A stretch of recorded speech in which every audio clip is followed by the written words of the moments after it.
Lok Sabha election ಆರಂಭದಲ್ಲೇ ಮೈತ್ರಿಯಲ್ಲಿ ಬಿರುಕು ಮೂಡೋ ಸುಳಿವು ಸಿಗ್ತಾ ಇದೆಯಾ? ಮೈತ್ರಿ ಮುರಿದು ಬಿಟ್ರೆ ಬಿಜೆಪಿಗೆ ಶಾಕ್ ನೀಡುತ್ತಾ ಜೆಡಿಎಸ್? ನಿನ್ನೆ ಕೂಡ ಕುಮಾರಸ್ವಾಮಿ ಸುದ್ದಿಗೋಷ್ಠಿ ನಡೆಸಿದ್ರು. ಮೈತ್ರಿ ಮುರಿದು ಬಿಟ್ರೆ ಬಿಜೆಪಿಗೆ ಜೆಡಿಎಸ್ ಶಾಕ್ ಕೊಡೋದಕ್ಕೆ ರೆಡಿ ಆಗಿದೆಯಾ? ದೋಸ್ತಿ ಹಸ್ತ ಚಾಚಿ ಕೈ ಕೊಟ್ಟ ಬಿಜೆಪಿಗೆ ಜೆಡಿಎಸ್ ಪಾಠ ಕಲಿಸುತ್ತಾ? ಬಿಜೆಪಿಗೆ ತಕ್ಕ ಪಾಠ ಕಲಿಸೋದಕ್ಕೆ ಜೆಡಿಎಸ್ ಪ್ಲಾನ್ ಬಿ ರೆಡಿ ಮಾಡಿಕೊಂಡಿದೆ. ಒಂದ್ ವೇಳೆ ಮೈತ್ರಿ ಮುರಿದು ಬಿದ್ರೆ ಕೋಲಾರ ಸಿಗದಿದ್ರೆ ಬಿಜೆಪಿ ವಿರುದ್ಧ ಜೆಡಿಎಸ್ ಸ್ಪರ್ಧಿಸೋ ಸಾಧ್ಯತೆ ಇದೆ. ಮೈತ್ರಿ ಮುರಿದ್ರೆ ಎಂಪಿ ಎಲೆಕ್ಷನ್ ನಲ್ಲಿ ಬಿಜೆಪಿಗೆ ರಾಜ್ಯದಲ್ಲಿ ಹಿನ್ನಡೆಯಾಗುವ ಸಾಧ್ಯತೆ ಕೂಡ ಇದೆ. ಒಂದು ವೇಳೆ ಏನಾದರೂ ಕೋಲಾರ ಜೆಡಿಎಸ್ಗೆ ಬಿಟ್ಕೊಡ್ಲಿಲ್ಲ ಮೈತ್ರಿ ಕ್ಷೇತ್ರ ಅಂತಾದ್ರೆ ಆಗ ಜೆಡಿಎಸ್ ಅಲ್ಲಿಂದ ಸ್ಪರ್ಧೆ ಮಾಡೋ ನಿರ್ಧಾರ ಮಾಡಿದೆ. ಅದು ಜೆಡಿಎಸ್ನ ಪ್ಲಾನ್ ಬಿ. ಒಂದು ವೇಳೆ ಮೈತ್ರಿ ಮುರಿದು ಬಿದ್ರೆ ಅದರಿಂದ ಜೆಡಿಎಸ್ಗೇನು ಹೆಚ್ಚು ನಷ್ಟ ಆಗೋದಿಲ್ಲ, ಹಿನ್ನಡೆ ಆಗೋದೇ ಬಿಜೆಪಿಗೆ. ಹೀಗಾಗಿ 3 ಕ್ಷೇತ್ರ ಕೇಳಿದೀವಿ ಅಷ್ಟೇ. 3 ಕ್ಷೇತ್ರ ಕೊಡ್ಲಿಲ್ಲ ಅಂತಾದ್ರೆ ಮೈತ್ರಿ ಯಾಕೆ ಆಗ್ಬೇಕಾಗಿತ್ತು? ಕೇವಲ ಮಂಡ್ಯ ಮತ್ತೆ ಹಾಸನ ಕ್ಷೇತ್ರಗಳನ್ನ ಪಡೆದುಕೊಳ್ಳೋದಕ್ಕೆ ಬಿಜೆಪಿ ಜೊತೆ ಮೈತ್ರಿ ಆಗಬೇಕಾಗಿದ್ದ ಅವಶ್ಯಕತೆ ಜೆಡಿಎಸ್ಗೆ ಇರಲಿಲ್ಲ ಅನ್ನೋ ಅರ್ಥದಲ್ಲೂ ಕೂಡ ನಿನ್ನೆ ಪ್ರೆಸ್ ಮೀಟ್ ನಲ್ಲಿ ಕುಮಾರಸ್ವಾಮಿ ಮಾತಾಡ್ತಾ ಇದ್ರು. ಸೊ ಇನ್ನೂ ಕೂಡ ಯಾವುದೇ ಒಂದು ಸ್ಪಷ್ಟವಾಗಿ ನಿರ್ಧಾರಕ್ಕೆ ಬಂದಿಲ್ಲ ಬಿಜೆಪಿ ದೆಹಲಿಯ ನಾಯಕರು. ಹೀಗೆ ಮೀನಮೇಷ ಎಣಿಸ್ತಾ ಕುಳಿತಿದ್ರೆ ಕೋಲಾರವನ್ನ ನಮ್ಮ ತೆಕ್ಕೆಗೆ ಕೊಡ್ಲಿಲ್ಲ ಅಂತಾದ್ರೆ ಏನ್ ಮಾಡಬೇಕು? ಪ್ಲಾನ್ ಬಿ ರೆಡಿ ಮಾಡಿದ್ದಾರೆ.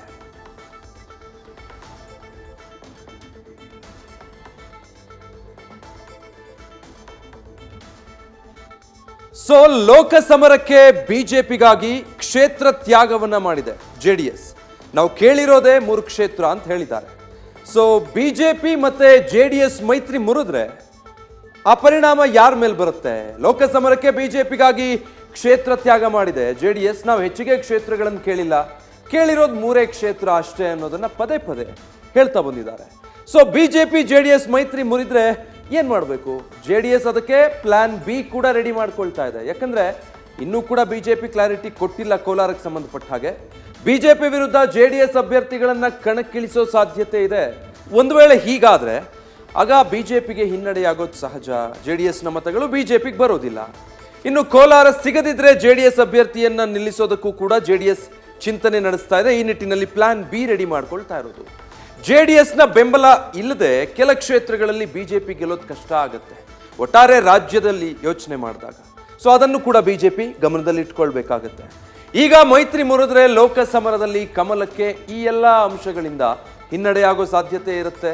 ಸೊ ಈ ಪಾಯಿಂಟ್ ಇಟ್ಕೊಂಡು ಗೇಮ್ ಪ್ಲಾನ್ ರೆಡಿ ಮಾಡ್ಕೊಂಡಿರೋ ಹಾಗಿದೆ. ಪ್ಲಾನ್ ಬಿಗೆ ಹೋಗಿದೆ ಅನ್ಸುತ್ತೆ ಜೆಡಿಎಸ್. ಅಂದ್ರೆ ಇನ್ನೂ ಕಾದು ನೋಡೋ ಹಂತದಲ್ಲಿದ್ದಾರೆ. ಒಂದು ವೇಳೆ ಕೋಲಾರ ಕೊಡೋದಕ್ಕೆ ಬಿಜೆಪಿ ಮನಸ್ಸು ಮಾಡಲೇ ಇಲ್ಲ ಅಂದ್ರೆ, ಇನ್ನೂ ಯಾವುದೇ ನಿರ್ಧಾರ ಪ್ರಕಟ ಮಾಡಲಿಲ್ಲ ಅಂತಾದ್ರೆ ಆಗ ಪ್ಲಾನ್ ಬಿ ಏನ್ ಮಾಡಬೇಕು ಜೆಡಿಎಸ್ ಅನ್ನೋದನ್ನ ರೆಡಿ ಮಾಡ್ಕೊಂಡಿದ್ದಾರೆ. ಸೊ ಈಗ ಜೆಡಿಎಸ್ ಪ್ಲಾನ್ ಬಿ ರೆಡಿ ಮಾಡ್ಕೊಂಡಿದೆ. ಬಿಜೆಪಿ ಏನ್ ಮಾಡುತ್ತೆ ಹಾಗಿದ್ರೆ? ಈ ಬಗ್ಗೆ ಡೀಟೇಲ್ಸ್ ಕೊಡ್ತಾರೆ ನ್ಯೂಸ್ ಡೆಸ್ಕ್ನಿಂದ ಮಂಜುನಾಥ್ ಲೈವ್ ನಲ್ಲಿ ಜಾಯ್ನ್ ಆಗ್ತಾ ಇದ್ದಾರೆ. ಮಂಜುನಾಥ್, ಬಿಜೆಪಿ ಜೆಡಿಎಸ್ ಮೈತ್ರಿ ಆರಂಭದಲ್ಲೇ ವಿಘ್ನ ಅನ್ನೋ ಹಾಗೆ ಈಗಾಗಲೇ ಬಿರುಕು ಮೂಡೋ ಸುಳಿವು ಸಿಗ್ತಾ ಇದೆ. ಜೆಡಿಎಸ್ ಪ್ಲಾನ್ ಬಿಗೂ ಚಿಂತನೆ ನಡೆಸಿರೋದು. ಕೋಲಾರ ಬಿಟ್ಕೊಟ್ಟು ಮತ್ತೆ ಮೈತ್ರಿ ಉಳಿಸ್ಕೊಳ್ಳೋದಕ್ಕೆ ಮುಂದಾಗುತ್ತಾ ಬಿಜೆಪಿ, ಅಥವಾ ಪ್ಲಾನ್ ಬಿ ಆಗಿ ಜೆಡಿಎಸ್ ಮುಂದಿಡಬೇಕಾಗುತ್ತಾ ಹೆಜ್ಜೆಯನ್ನ ಅಂತ? ವಿಜಯ್, ಲೋಕಸಭಾ ಚುನಾವಣೆಯಲ್ಲಿ ಕಾಂಗ್ರೆಸ್ ಅನ್ನ ಕಟ್ಟಿ ಹಾಕ್ಲಿಕ್ಕೆ ಜೆಡಿಎಸ್ ಬಿಜೆಪಿ ಏನೋ ಒಂದು ಮೈತ್ರಿಯನ್ನ ಮಾಡ್ಕೊಂಡಿದೆ. ಈ ಒಂದು ಮೈತ್ರಿಗೆ ಈಗಾಗಲೇ ಅಪಸ್ವರಗಳು ಆರಂಭವಾಗಿರುವಂತದ್ದು.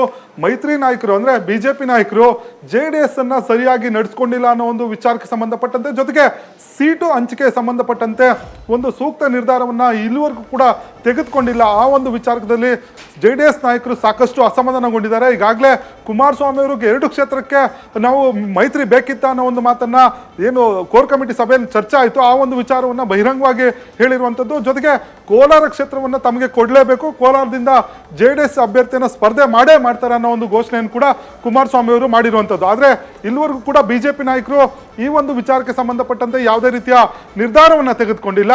ಹಾಗಾಗಿ ಒಂದು ವೇಳೆ ಜೆಡಿಎಸ್ ನಾಯಕರಿಗೆ ಕೋಲಾರ ಕ್ಷೇತ್ರವನ್ನು ಬಿಟ್ಟುಕೊಡದೇ ಇದ್ರೆ ಜೆಡಿಎಸ್ ನಾಯಕರು ಈ ಒಂದು ಮೈತ್ರಿಯಿಂದ ಹೊರಬರುವ ಸಾಧ್ಯತೆಗಳು ಕೂಡ ಇರುವಂಥದ್ದು. ಹೀಗಾಗಿ ಏನು ಈ ಒಂದು ಮೈತ್ರಿಯಿಂದ ಹೊರಗಡೆ ಬಂದ್ರೆ ಬಿಜೆಪಿ ವಿರುದ್ಧ ಏನು ತಾವು ಒಂದು ಏನು ಸ್ನೇಹ ಹಸ್ತವನ್ನು ಚಾಚಿ ಈಗ ಕೈಕೊಟ್ಟ ಹಿನ್ನೆಲೆಯಲ್ಲಿ ಅವರಿಗೆ ಒಂದು ತಕ್ಕ ಪಾಠವನ್ನು ಕಲಿಸುವಂತ ಶಕ್ತಿ ಕೂಡ ಜೆಡಿಎಸ್ಗೆ ರಾಜ್ಯದಲ್ಲಿ ಇದೆ. ಯಾಕಂದ್ರೆ ಜೆಡಿಎಸ್ ಹಳೆ ಮೈಸೂರು ಭಾಗದಲ್ಲಿ ಸೇರಿದಂತೆ ಉತ್ತರ ಕರ್ನಾಟಕದಲ್ಲೂ ಕೂಡ ಒಂದಷ್ಟು ಕ್ಷೇತ್ರಗಳಲ್ಲಿ ವಿಜಯಪುರ ಆಗಿರ್ಬೋದು, ರಾಯಚೂರು, ಕಲಬುರಗಿ ಈ ಒಂದು ಲೋಕಸಭಾ ಕ್ಷೇತ್ರಗಳಲ್ಲಿ ಮತಗಳನ್ನ ಗಳಿಸಿರುವಂಥದ್ದು. ಹೀಗಾಗಿ ಎಲ್ಲ ವಿಚಾರಗಳನ್ನ ಗಮನದಲ್ಲಿ ಇಟ್ಕೊಂಡಿದೆ. ಜೊತೆಗೆ ಮೈಸೂರಿನಲ್ಲಿ ಕೂಡ JDS ಸಾಕಷ್ಟು ಪ್ರಬಲವಾಗಿದೆ, ತುಮಕೂರಿನಲ್ಲಿ ಕೂಡ ಇದೆ, ಜೊತೆಗೆ ಚಿಕ್ಕಬಳ್ಳಾಪುರ ಆಮೇಲೆ ಚಾಮರಾಜನಗರದಲ್ಲೂ ಕೂಡ JDS ಪ್ರಬಲವಾಗಿರುವಂಥದ್ದು. ಹೀಗಾಗಿ ಇಲ್ಲಿ ಏನು JDS ತಾವು ಗೆಲ್ಲದೇ ಇದ್ರು ಕೂಡ ಬಿಜೆಪಿ ಅಭ್ಯರ್ಥಿಗಳನ್ನ ಸೋಲಿಸಲಿಕ್ಕೆ ಬೇಕಾದಂತ ಶಕ್ತಿ ದಳಪತಿಗಳ ಬಳಿ ಇರುವಂಥದ್ದು. ಹೀಗಾಗಿ ಒಂದು ವೇಳೆ ತಮಗೆ ಏನು ಬಿಜೆಪಿ ನಾಯಕರು ಸೂಕ್ತವಾಗಿ ಸ್ಪಂದಿಸದೇ ಇದ್ರೆ ಮುಂದಿನ ದಿನಗಳಲ್ಲಿ ಈ ಒಂದು ಎಲ್ಲಾ ಕ್ಷೇತ್ರಗಳಲ್ಲಿ JDS